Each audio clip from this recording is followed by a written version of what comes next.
YouTubes, if that actually works. Awesome. Looks good.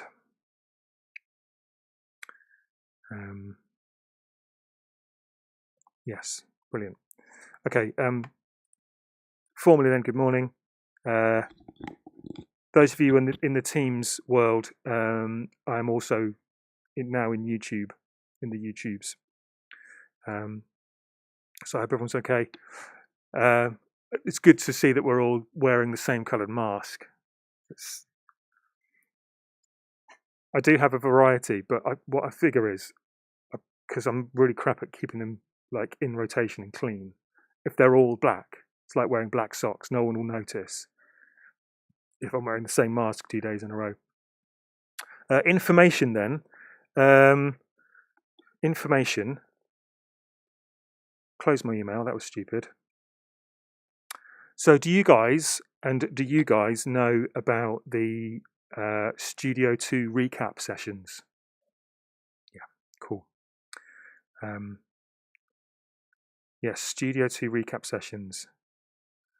Where did I put that email?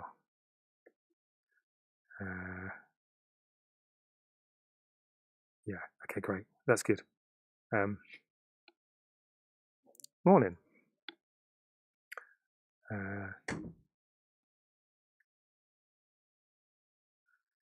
Cool. Well, I won't bother saying any more about that. Now, there's a website. This is kind of like EMP news in general in the world.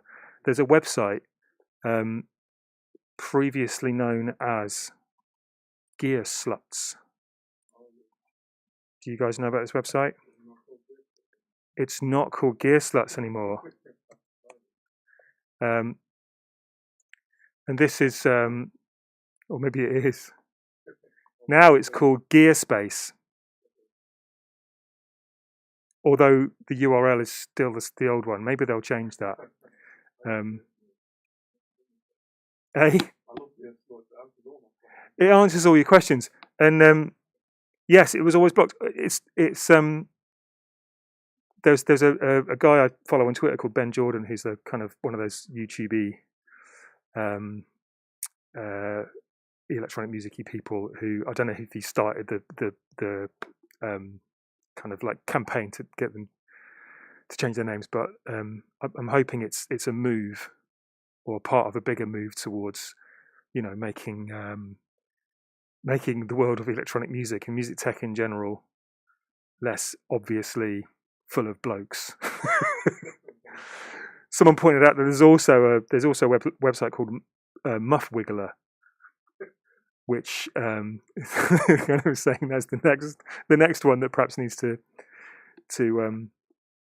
change its name. Yeah, so there we go. That's big news at the moment. Still, great website. Loads of interesting stuff on there. Okay, those are the two things. It is. Where are we? Ableton Live. It is the last week before Easter, isn't it? So that's. I can take those off, I think. So that's kind of interesting. Obviously, there's moves for you guys towards studio bookings. Where am I? I'm there. After Easter, which is great news. But you guys can still book the edit rooms. I think over Easter as well. I think there's some time over Easter to come in and use edit rooms. I don't know what the future holds for EMP after Easter. We might just be doing the same thing. I don't know, but time will tell. So I guess keep an eye on things. I'm going to do, like I did last week, I'm going to do a bit of chalk and talk lesson stuff by way of a bit of revision and just some interesting things to do. So last week we looked at a bit of compression, which I thought might be useful to do for general mixy stuff. And today I'm going to look at sampling, or as they say up in Nottingham, sampling. Which I think I have to say it like that. So I'm going to leave the YouTube meeting. So I'm not or maybe I can just stay here. I'll stay here, but maybe I'll just mute my situation so you can only hear me on and see me on YouTube. But I'll sort of stay in the meeting. So if you guys want to chat to me, ask me questions on Teams, that's cool. And if you guys want to yell out in the room, that's cool. If you want to, like last week, if you just want to get on with stuff while I'm chuntering away, feel free. Or every so often sort of tune in. Don't mind. So yeah, so I'm going to recap the use of the sampler in Ableton, and I've been spending a little bit of time mucking around with this. I'm going to quit Ableton for a minute so I can demonstrate a couple of other things. So all our primary DAWs have a sampler in, don't they? So the one in Logic Pro is kind of shiny and lovely. Logic's disappeared. Where's that gone? Still bouncing.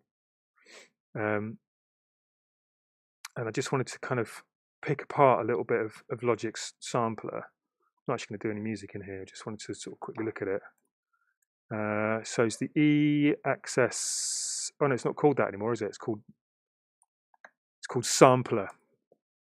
It used to be called the EXS24. Now it's called Sampler. I've not actually loaded anything into this or played with it before, so who knows whether I'll be able to make sense of it. Looks pretty good though.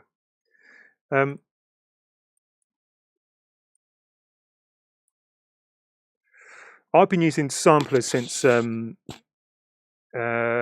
started doing music tech. Really, I first started using samplers back in the early '90s when I started going to uni and playing around with this stuff.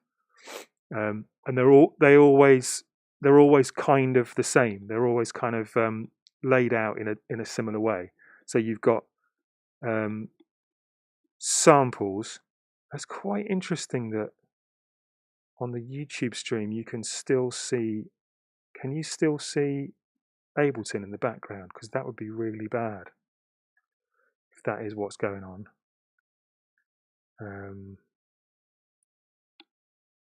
Is that true? Can someone on yeah, let's have a quick look at the stream, because on my preview I've still got Ableton and it's not Ableton because I just quit that application.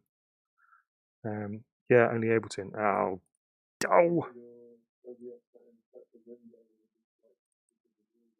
It's set to display capture. Whoa.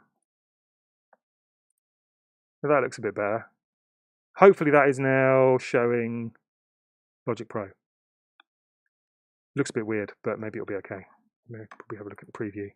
Yeah, it looks like it's doing something. I'll try and keep tabs on it. Basically, what I was going to say was the way that samplers are organised sort of internally, and the way that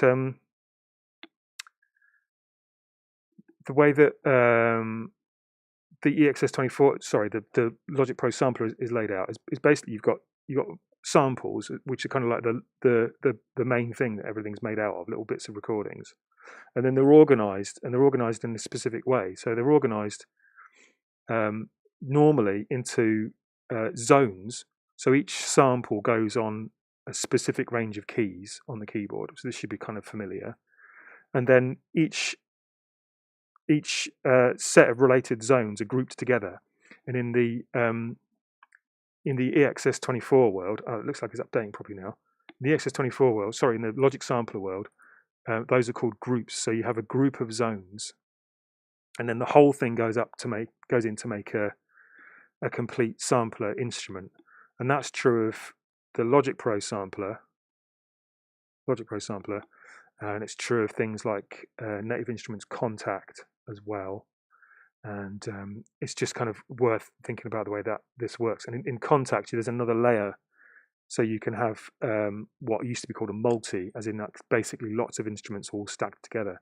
And in Contact, you can do stuff like apply effects on the sample or the zone or the group or the entire instrument or the multi. So there's this kind of like interesting sort of hierarchy going on. And this is the Bosendorf for piano in Logic Pro, and we can see we've got different groups here, and each group, so that's a group of samples representing the higher pitched loud samples, and then each group here has got a range of zones, and each zone is a sample that sits across 3 or 4 keys in total, representing the kind of the way the piano is laid out. So you get a kind of nice realistic sounding piano. Anyway, what happens if I quit that? Let's do that. Is it going to break again? I won't demonstrate contact because it's not available to everyone. So if you're kind of sat at home doing this, maybe you won't be able to use that. But in Ableton, well, there's 2 samplers, isn't there? There's the simple sampler, which is great for stuff like slicing things up and doing sort of quick work. And then there's the big shiny sampler, which is called sampler. And although sampler does allow you to see zones of samples and set samples onto different zones, it doesn't have groups in the same way. So if we wanted to build a really kind of editable multi-sample using Ableton sampler, we'd have to do that by putting the sampler inside an instrument rack and creating a new instance of sampler for each group that we wanted to make. So it's a little bit of a different sort of way of working. But it took me a little while to get to grips with this. And in a little bit, what I'm going to do is demonstrate making an editable TR-808 drum machine, because I've got a big set of multi-samples for an 808, with each drum sound or the kick and snare sounds having loads and loads of different samples, so you can kind of like choose different tones and stuff. But it's a bit of a pain to do it in the sampler, so I'm going to go through using multi-samples in Ableton here in a bit to demonstrate that. But first, let's do a little bit of revision. So the first thing to say is I found a great video. I'm not going to play it because you can play this, but I'll post the link in Teams. This is the ever helpful Cymatics crew, and 10 reasons why you should be using the sampler, which weirdly has got its kind of front page. There's a guy with there's apples here, and then this guy shrugging. I don't know what that's about, but it's really good. If you're wondering why we should be using a sampler, many reasons. Well, 10 reasons. And then there's a couple of good examples of like really simple things you can do in the sampler, and I'm going to do these based on some examples. And this is the sort of stuff that normally means my streams get taken down almost immediately because I'm playing commercial tracks. But anyway, 2 examples here of artists that use sampling in this stuff. So this is Daphne's Jolly May from his album Jolly May, and it's quite a lot of this sort of stuff. But Daphne, does anyone know Daphne's? Has anyone heard of Daphne before? You guys, any on in the internet? Do you guys know Daphne? Daphne is a guy called Dan Snaith. Daphne is his solo name and his DJ name, and he's also got a band called Caribou. And Caribou are great. I really recommend listening to Caribou's stuff. It's a bit more kind of sort of more bandy sort of stuff, but still very electronic.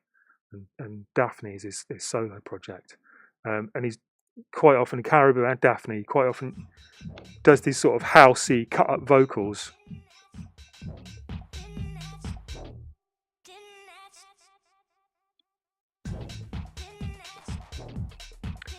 It's not a great example of that. So the first really quick example of using the sampler, let's put my notebook down there, is chopping up vocals. So I'll make this really, really simple. And what I'm going to do, I'm not going to use sampler for this because it's boring. and complicated is I'm going to find a bit of vocal, and we've had a thing on the go for a little while called ballistics, and just put that into a track. And there's two ways of doing this. So here's the vocal from ballistics. There's two ways of doing this. It's quite long actually, so what I might do is just cut it down a little bit by going into the sample editor here and right clicking and then doing crop, so it's a little smaller. So there's two ways of doing this. You can either drag the clip straight into an instance of simpler, which is my preferred way of doing it.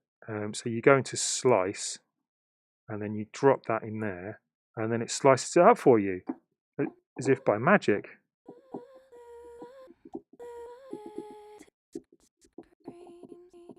And you can either, it's quite quiet, isn't it? You can either go with you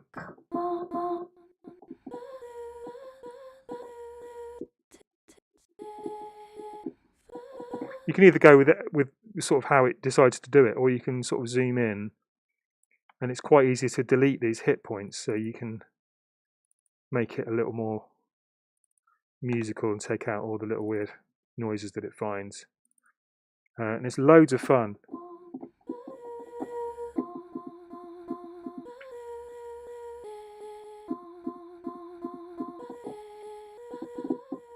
It's loads of fun, loads of fun. It's loads of fun. So there's that. The other thing you can do, I'm doing this really quickly because I covered this a little bit last term. The other thing you can do is go slice to the MIDI track. And you can either do this by having Ableton sort of automatically pick up the hit points, which it will do in the clip here based on these tiny little sort of ghost warp markers. So those are what it calls transients. Or we can insert our own warp markers. So if I put a warp marker in, like I'll make that a real warp marker, and that one, that one, that one, and that one, and that one. Then we can go slice to MIDI track by warp marker. Okay, and then what we'll get is a new slice for each of those warp markers that I just created.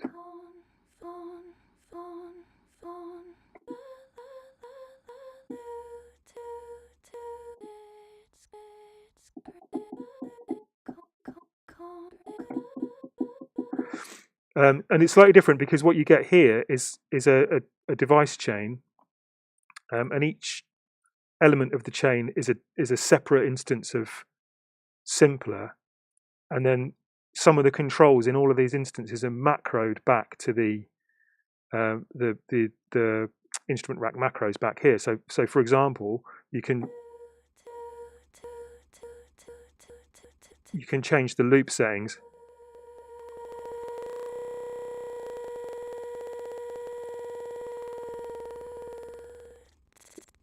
Which is great fun.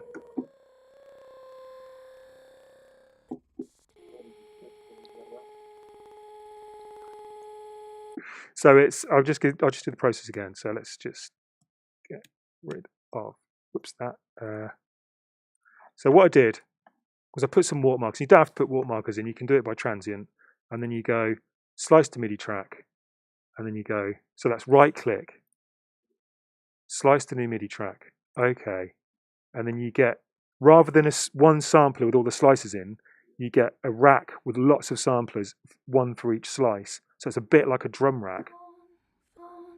And then you get these macro controls for looping, crossfading, enveloping and stuff.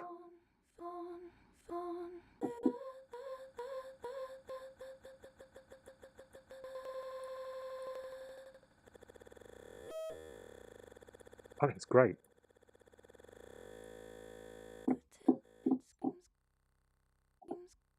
Ooh.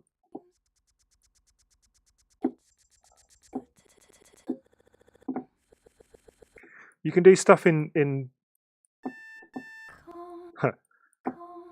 you can do stuff in there in the sampler there, but just by doing one of those two really sort of quick operations, you can do stuff in the sampler that you can't do anywhere else, or certainly not as quickly. And it's really good for sort of immediate sort of creative stuff. really good fun. Particularly if you like sort of housey stuff, sort of vocal cut-ups, but it doesn't have to be that.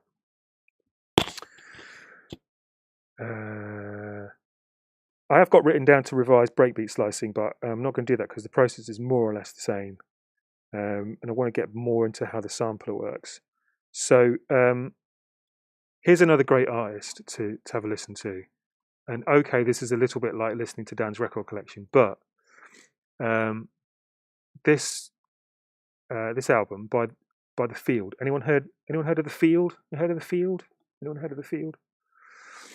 It's sort of super minimal techno, I guess, on compact, and it all sounds more or less the same, and it's all got this sort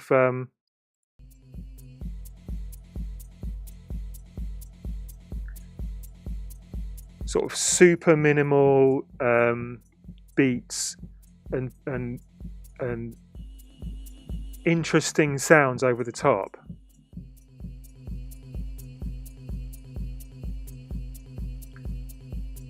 There's actually a track on this album, on From Here We Go Sublime, which I don't know if I can actually listen to the whole album. I can't remember what the track is. There's actually a track where it's not this one. But basically, all of those samples are from records, and they're just using really, really, really tiny snippets of the sound. And there's one where it's like, if you can imagine sort of someone playing it on a sampler. There's one where towards the end of the record, someone just holds their finger down on the key, and you can hear the original record. And it's a Lionel Richie record that they've just cut up into little pieces. So I've got a demo project of this, and I'm not going to labour the point too much. Where did I put this? I've got a demo project. I did a sort of similar thing.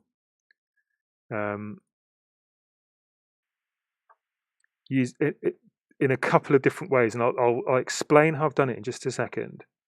So the first way is using Simpler, and what I've done here is sort of engineered this exactly the same process as happens automatically when you do slice to new MIDI track. Is what I've done is put a sample from a record here, which I'll treat you to in a second, into an instance of Simpler, which I hope you can see there. I can't make it any bigger because Ableton's weird. And what we've got, will that work? Yeah, there we go. What we've got is here I've mapped sample start to a macro on the instrument rack. So the process here, if I wanted to build this from scratch, is I would put an instance of Simpler into an empty track, and then I'd right click and go to group, so it becomes part of an instrument rack, and then I can see the macro controls. And then if I wanted to map sample start to a macro control, I simply right click on it and choose map to macro. Okay, and then what happens is that when I change the S start dial here, you can see there that I'm changing the start point on the sampler, and then cunningly that is mapped to some automation in my clip envelopes, and we can see here that each clip here has a different sample start point. So if I start playing it,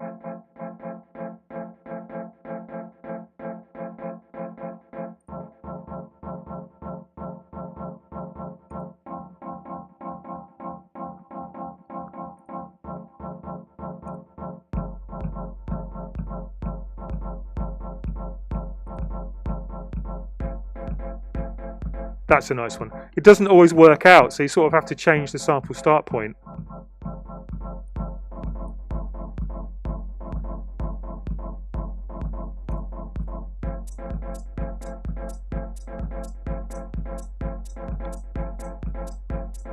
Seven minutes later. So it's dead easy to do that sort of thing. However, The problem with Simpler is the other controls on it are really limited. So if making these sort of little notes.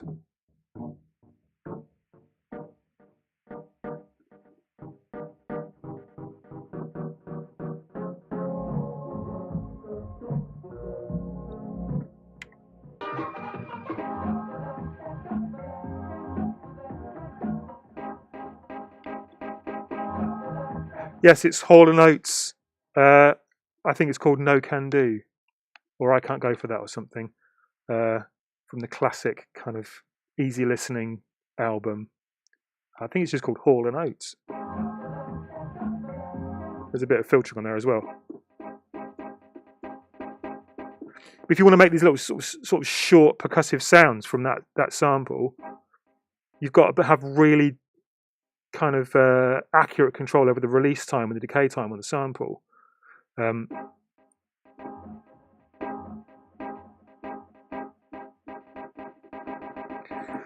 Which is fine, but if we do it in sampler instead, samplers. Here we go. Samplers, envelopes, and other modulation tools are much more fully featured, and in particular, on the release time on the envelope here, you can change the curve. So you can either go from these sort of super short percussive sounds, or more kind of sort of longer sounds. You get a lot more kind of a lot more tweaking over the sound in sampler. For these sort of particularly on the envelopes. So it's got a better vibe to it.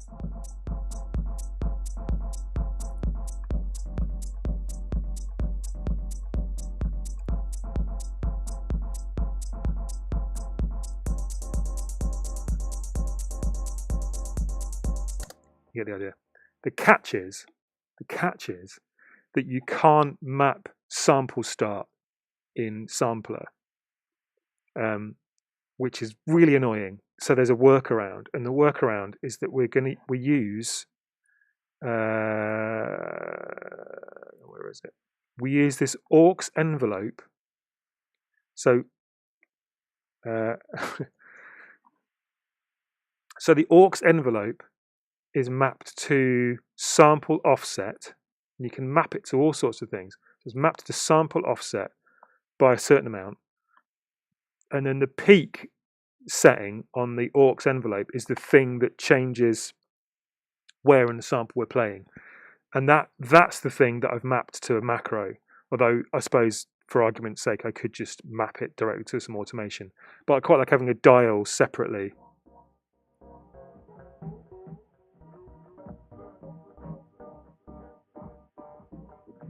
So it's a little bit hacky, but it does do the same job.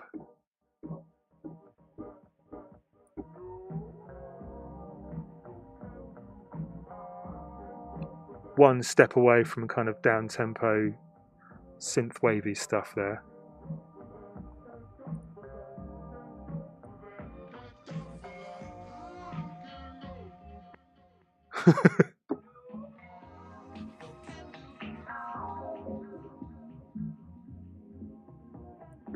I love how it goes from that to that. It's pretty good. Yeah, basically I really like that field kind of sound, and have spent quite a long time, probably more time than I should do, mucking around with classic tracks and putting them in. So it works really well with sort of kind of middle of the road instrumental stuff from the 80s. So yeah, Hall and Oates works well.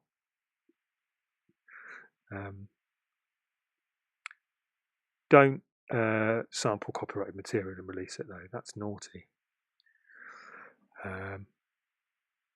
Incidentally, that's from that sample is from a YouTube video that someone just kind of ripped from the vinyl, which I then resampled back into Ableton through the usual method. Does everyone know how to do that? Do you guys know how to do that? Sort of sample from YouTube. Yeah, so there's various ways of doing it. I use the on here. I don't know if I've got it on here. There's a separate. Oh, we've got Soundflower or V cable. There's various different sort of virtual audio drivers, so you can just sort of hijack the audio from the browser and record it straight in. But yeah, there's loads of different ways of doing it. It's loads of fun. Okay. All right, I'm going to do 2 more things, and I hope everyone's. No, I'm going to do 2.5 more things, and I hope everyone's still on board. And so the first thing I'm going to do is resample something. So I'm going to do this bit from scratch, and what I'm going to do is make a little chord thing in analog.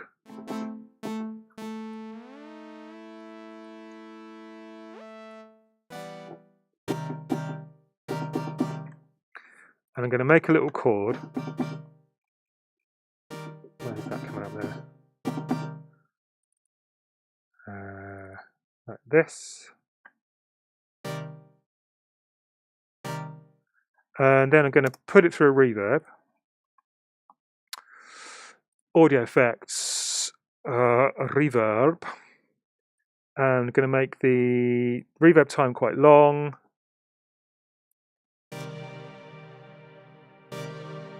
It's instant joy doing that sort of thing. So a little minor chord with a 7th in it somewhere through a big long reverb. But then what I'm going to do is press the freeze button.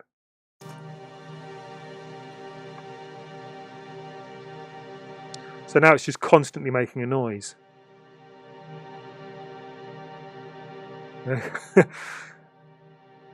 Now what I'm going to do is on a new audio track, do audio from resampling. And then I'm going to record a little bit.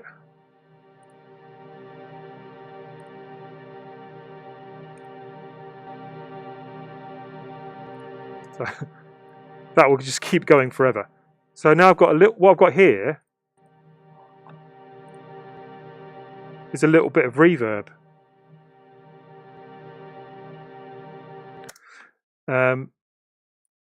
So that's good in general, the ability to sort of take a sound and sort of resample it, put it from one track to another, to sort of render it in audio is quite useful and really easy to do in Ableton. But things get really exciting when you put that stuff into your sampler. So let's just stick it in simpler for now. Sampling reverb tails. It's just a really nice sound.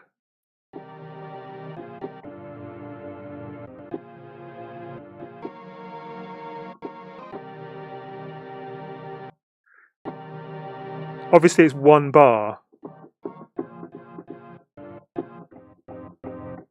So what we could do is perhaps loop it. So we need to put looping on. I can't remember how you do that in this sampler. Is it just something like that? Can't remember. Loop. There we go. Oops. So we're going to loop it. So there's my loop section. Remember, when we loop things in the sampler,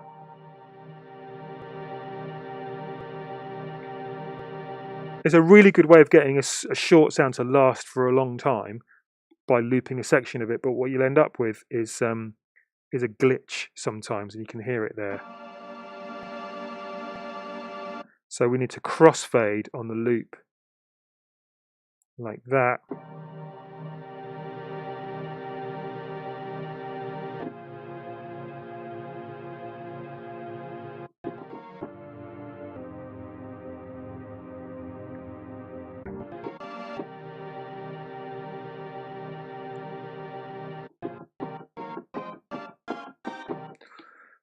There we go. So that's I quite like that workflow as well. It's real simple.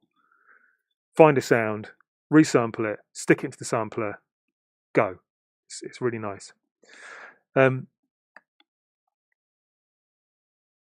did a little video a little while back on using reverb. So the other way to do reverb, which is a little more convoluted to set up, but let me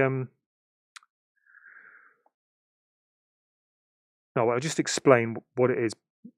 One way of doing this is if you've got like a drum rack, is sample the reverb from, for example, your snare, or resample the reverb and then put it onto another cell in the drum rack. So you've got your snare drum dry and the snare reverb together in the drum rack, and then you can do really interesting stuff like trigger the snare, and then trigger the reverb afterwards, or you can reverse the reverb on the drum rack and have kind of a reversed reverb effect. Elsewhere, there's a video of me doing this, which you can probably find on my YouTube channel. I think it's called something like 3 kinds of reverb. So that's quite a good thing to do, bit of resampling. Okay, I'm going to get down to the good stuff now, the juicy stuff.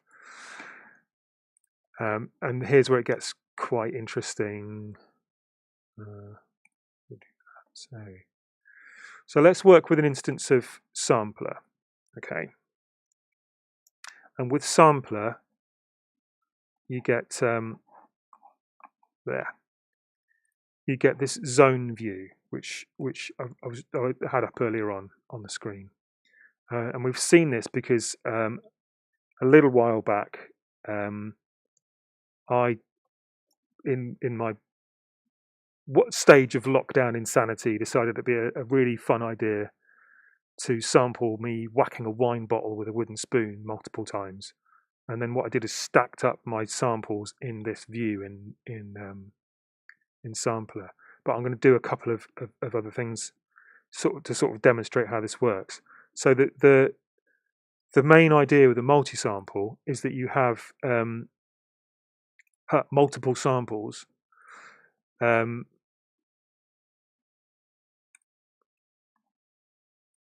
each one at a different pitch. So here's a good example of that. This is a multi-sample from a Korg M1, which, if you like early to mid 90s rave, you'll recognize this sound because it's got a really kind of crappy tone to it, but it was used on every single record for piano stabs in sort of the late 80s, early 90s. And we've got multiple samples here, look. So starting from C0, which is really low in pitch, all the way up to F#7.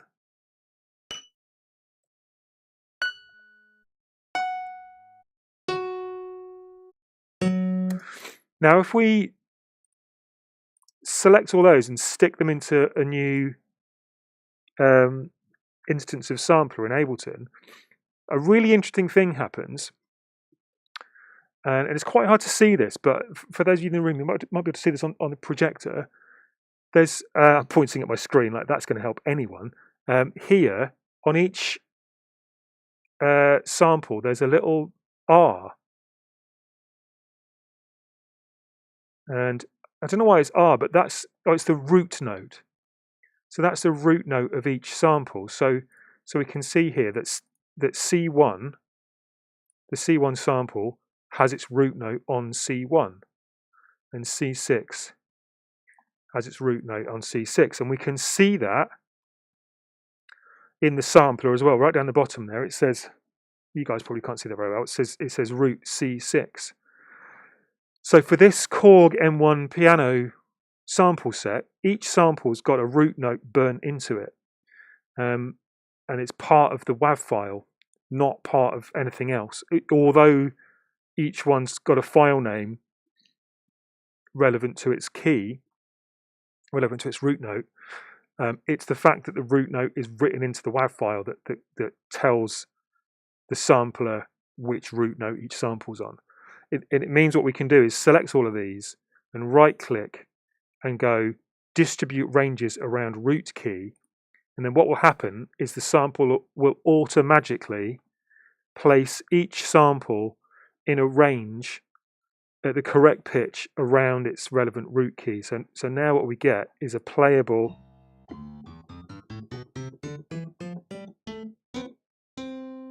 multi-sampled instrument, which if I tweak the release time a little bit,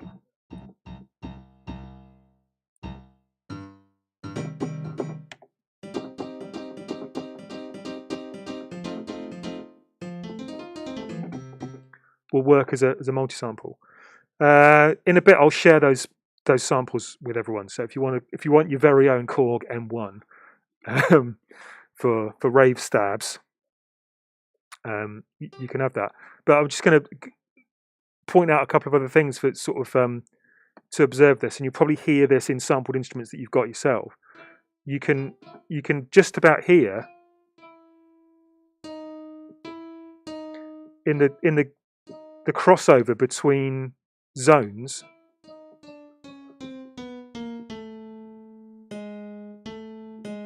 that each sample sounds slightly different. You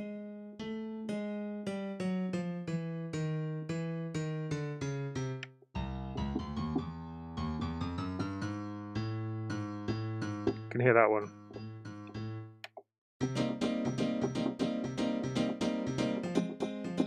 Once you're kind of making stuff with it, it doesn't really matter that that's the case.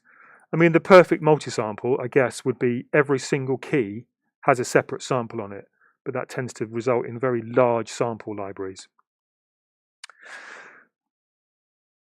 I'll demonstrate this again. So I'll make another sampler up here, and I'll do it in a slightly different way. So I've got another sample set here, which is a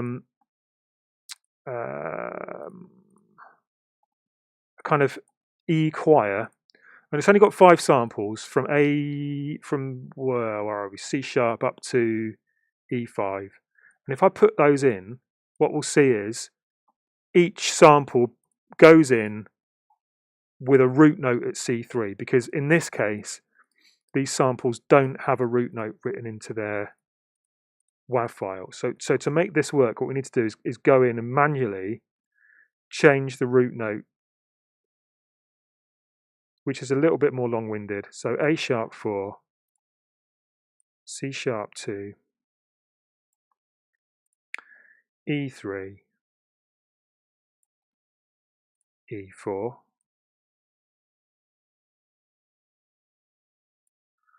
and E5.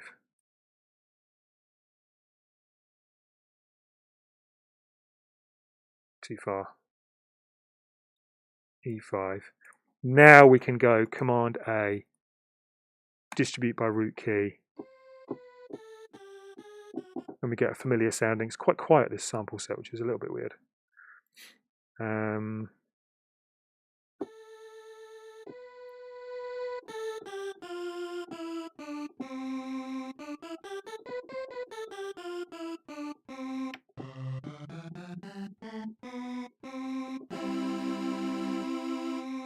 These ones are lacking loop points as well.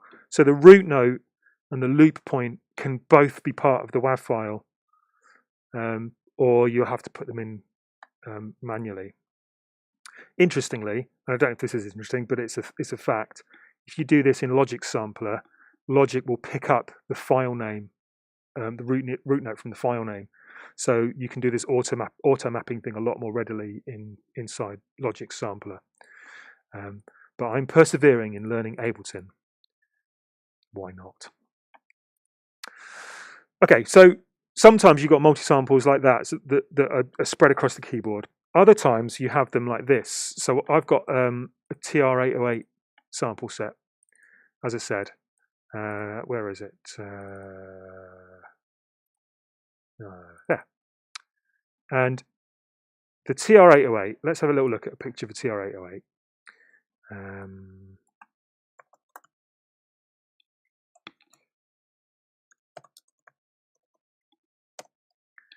Should be a very familiar thing to anyone interested in electronic music. We've got a TR-08 here. They're cool.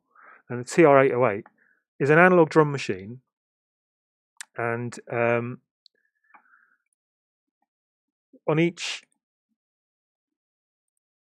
can that be bigger? No. On each voice, so bass drum, snare drum, there are controls to adjust. In the case of the snare, for example, the tone of it, and this other feature that they call snappy, which is like a brightness attack thing. And so to kind of have a sampled or a multi-sampled version of a TR-808, you kind of need to account for the fact that each drum sound can be lots and lots of different drum sounds. The samples that I've got here is a bit imperfect, but it's got samples taken at various different settings, sort of throughout the controls on each drum sound, and that's true of the bass drum as well. So if I wanted to create my own TR-808 that had the ability to change between sounds inside the sampler, I need to work with a multi-sample, but I'll need to work with it in a very specific way. So what I'm going to do, let's just put all this in one session for now. What I'm going to do is in sampler, is I'm going to build I'll do the bass drum first. I'll build a bass drum instrument for a TR-808 by using all of these samples and putting them all in one sampler. And then what I'm going to do for each of these is change the key range so it's only on C1, and then change the root note to C1. So right now they'll all play together on C1. So that's every single drum sample all playing at the same time. But if I go into the Select tab in the Zone Editor here, I can distribute each sample across an even range of spaces in the sampler. So the select list isn't key and it isn't velocity. It's related to this thingy across the top here, which is which sample is currently being played. So that's BD 0000. That's that one. That's that one.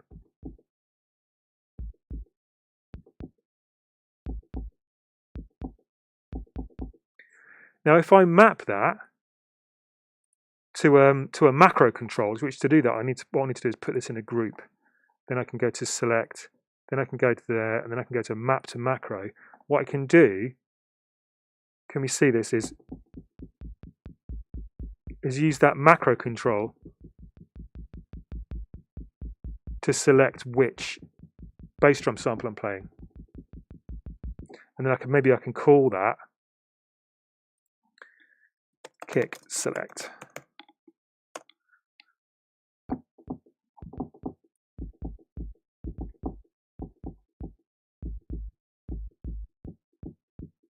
We can do really clever stuff as well, which is that each select zone will be, if they overlap, each select zone will crossfade.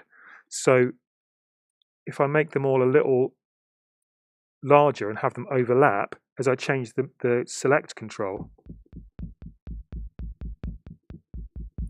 maybe I need to make that.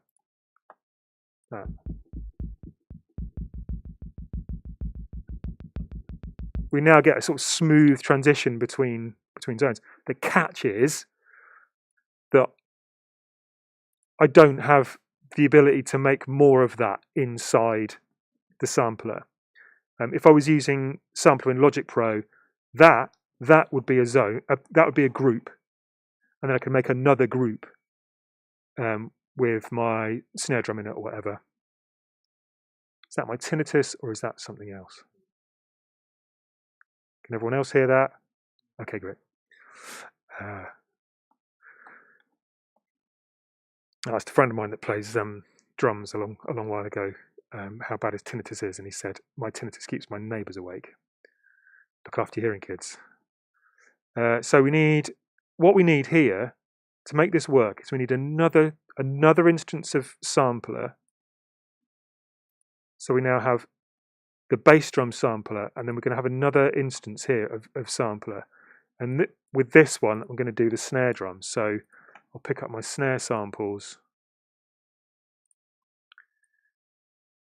Bloop. Stick them in there. Make sure they're all on the right note, which is D for a snare.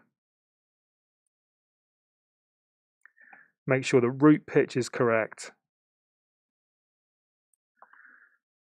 Go to select, distribute ranges equally, and then map that to macro 2. So that's going to be my snare selector. I actually don't need to worry about doing it for anything else, really, because the majority of the rest of the drum sample set are single samples. That's cowbell. That's a great sound. Close hi-hat, claps, clave, clap. Cymbals got a lot though, so I could do another one for cymbals. That's closed hi-hat. There's a few that are different, but none quite as extreme as the bass and the snare. So anyway, what I've now got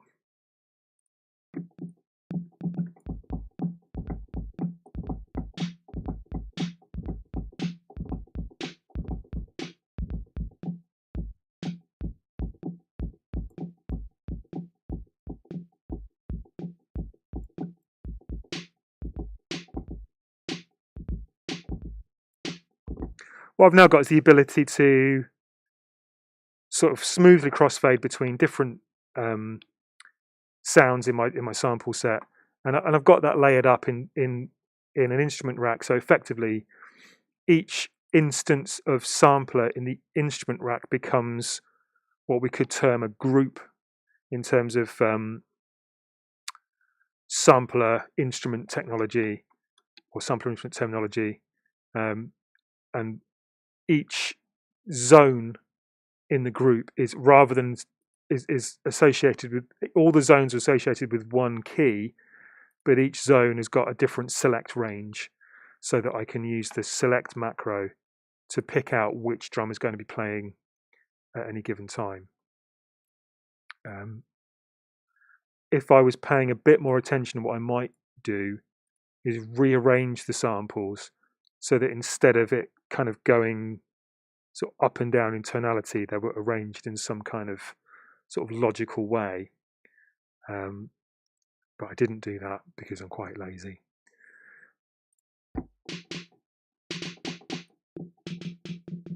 Even so, it's quite a fun thing to have. I think that at some point in the past, I think I shared a folder full of samples, and I've got a funny feeling. If I log into now, we'll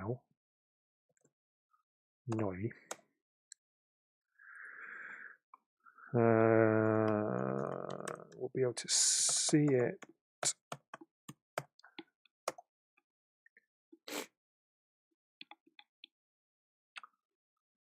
Where are we? EMP. Content. God, where did I put it?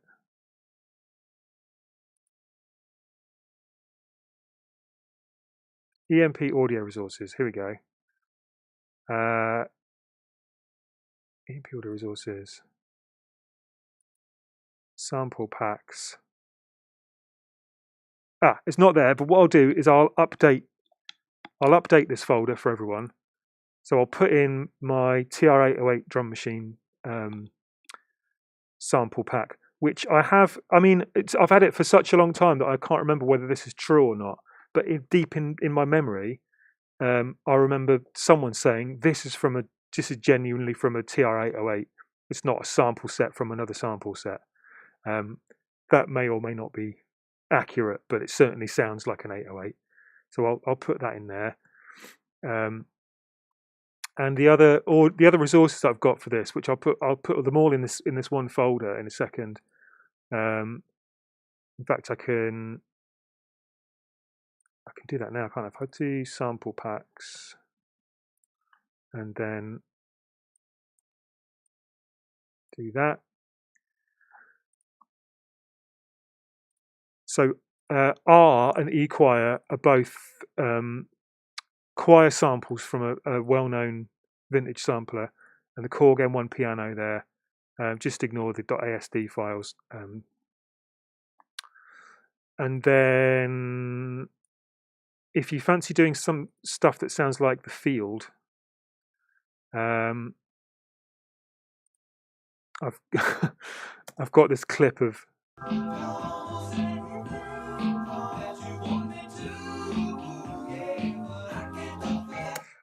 this clip of I Can't Go For That by Hall & Oates, so I'll put that in there as well.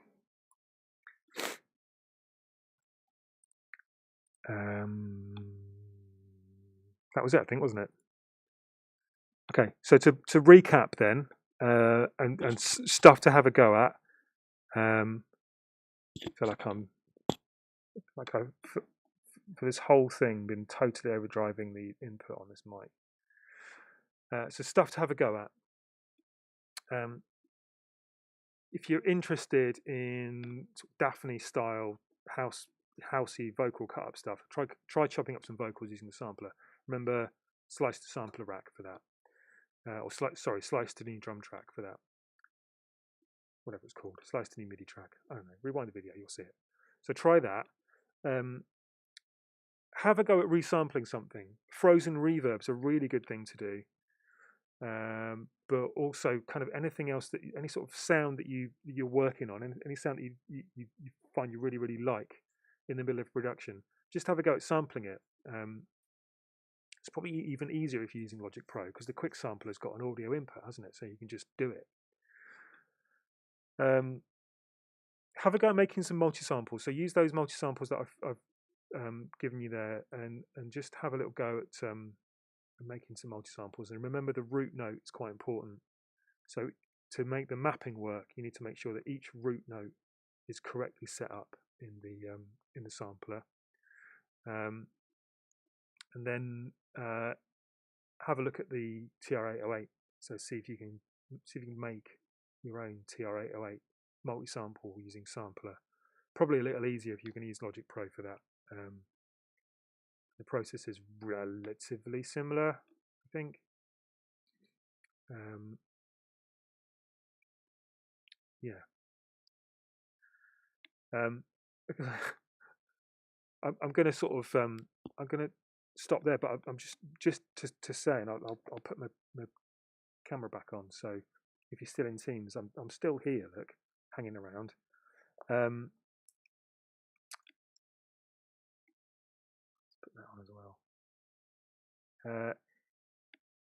Kind of aware that I, don't really want to do a 2-hour stream, but because it can get a little tedious. So I'm going to sort of hand this over to you guys. So as if you're hopefully you have a door in front of you, feel free to use some of this time to have a go at some of these things. And I'll leave the Teams meeting open here. So if you want to ask me any questions about this, or just generally ask me questions,